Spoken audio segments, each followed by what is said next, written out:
25 तारीख को यीशु मसीह का जन्मदिन हुआ था और जो है जन्म हुआ है आज से 2025 साल के पहले इस धरती में एक बहुत बड़ा घटना घटी जिसको बड़ा दिन करके कहते हैं। वो बड़ा परमेश्वर मनुष्य के रूप से इस संसार में आए हैं, मनुष्य के रूप में आ करके हमारे पापों के लिए बलिदान हुआ और मारा गया, गाड़ा गया, तीसरा दिन जी उठा। यीशु मसीह एक ऐसा प्रभु है जो मृत्यु में से जी उठा है। इसलिए इतिहास रचने वाले और यीशु मसीह के नाम से ईस्वी सन को शुरू किया। आज भी हम लोग के घर में कैलेंडर है, जनवरी, फरवरी, मार्च, अप्रैल करके सब लोग उसको मानते हैं। जन्म तिथि जो भी ब्लॉक में, स्कूल में, कॉलेज में, दफ्तर में सगरे हम लोग तारीख को इस्तेमाल करते हैं। वो तारीख यीशु मसीह के जन्म से ही दिया गया है। वो इतिहास को दो भाग में बांटने वाला है। यदि यीशु मसीह नहीं आते तो हम लोगों के लिए कैलेंडर नहीं मिलता। वही जो है हम लोग का पुराना हिंदी वाला चलते रहता।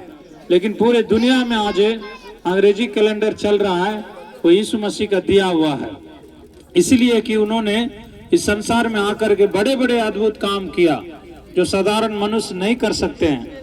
और मुर्दों को जीवित किया और गूंगों को बोली दिया, अंधे को आंख देखने के लिए शक्ति दिया, बहरे को सुनने की शक्ति दिया, कोड़ियों को छूकर शुद्ध किया, पानी पर छल दिखलाया, 5 रोटी से 5000 लोगों को खिलाया। इस प्रकार बड़े बड़े अद्भुत काम चमत्कार किया। जो भी लोग रोगी थे, दुखी थे, गिरे हुए थे, उन्हें उठाया, मदद किया, आशीष किया। आज भी वो यीशु मसीह कई लोगों को मदद करते हैं, आशीष करते हैं, अनहोनी काम को भी, असंभव काम को भी संभव करते हैं। यहाँ जो हम लोग प्रचार कर रहे हैं, हम लोग भी एक समय नहीं मानते थे, नहीं जानते थे।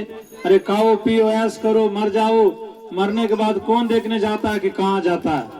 लेकिन मेरे प्रिय, बाइबल धर्मशास्त्र कहती है मरने के बाद मनुष्य की आत्मा के लिए 2 जगह है, एक स्वर्ग है या तो नरक है। मरने के बाद ये आत्मा मरता नहीं है, आत्मा अमर काल के लिए जीवित रहता है, जिंदा रहता है। शरीर तो मर जाता है लेकिन आत्मा मरता नहीं है। आत्मा कहाँ जाता है? वो स्वर्ग में जाएगा। यदि यीशु मसीह के द्वारा हम लोग को पाप क्षमा मिला रहेगा तो स्वर्ग में इस आत्मा को जाने के लिए अधिकार मिलेगा।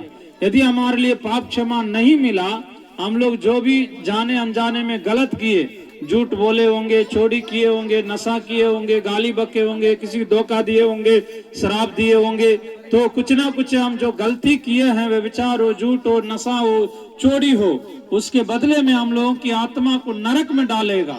इसलिए जो है उस नरक से बचाने के लिए यीशु मसीह इस दुनिया में आया और हमारे और आपके पापों के लिए कीमत चुकाया, क्रूस पर बलिदान हुआ। उसके नाम से पाप की क्षमा है। जो कोई यीशु मसीह पर विश्वास करता है उसके पापों की क्षमा है, उन्हें उद्धार मिलता है। ऐसे लोगों को इस संसार में उसके बाद धर्मी का जीवन जी करके मरने के बाद स्वर्ग में जगह मिलेगा।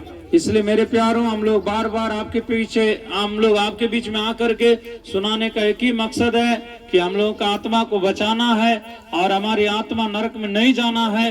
तो उसके लिए यीशु ही मार्ग है, सत्य है, जीवन है। और जो यीशु मसीह ने खुद कहा, मैं मार्ग, सत्य, जीवन हूँ, बिना मेरे द्वारा कोई भी स्वर्ग में पहुंच नहीं सकता है। इसलिए यीशु ने कहा, मैं अपनी शांति तुम्हें देता हूँ, जैसे संसार देता हूँ वैसा नहीं, मैं सच्चा शांति तुम्हें दिया जाता हूँ। इसलिए यीशु मसीह को ऊपर में विश्वास करने से हमें सच्चा शांति मिलेगा, मरने के बाद स्वर्ग का जीवन मिलेगा, इस दुनिया में पाप की क्षमा मिलेगा, आनंद खुशी का जीवन हम जी सकते हैं। जरूर इस दुनिया में रहने के समय में कुछ दुख है, बीमारी या समस्या है, लेकिन यीशु का कृपा से हम लोग आनंदित रहेंगे, सुख से रहेंगे, शांति से रहेंगे। एक आशा है, उम्मीद है, मरने के बाद भी हमें स्वर्ग का जीवन मिलेगा। इसी वाणी के साथ हम लोग समाप्त करना चाहते हैं। सांता क्लॉस बाबा यही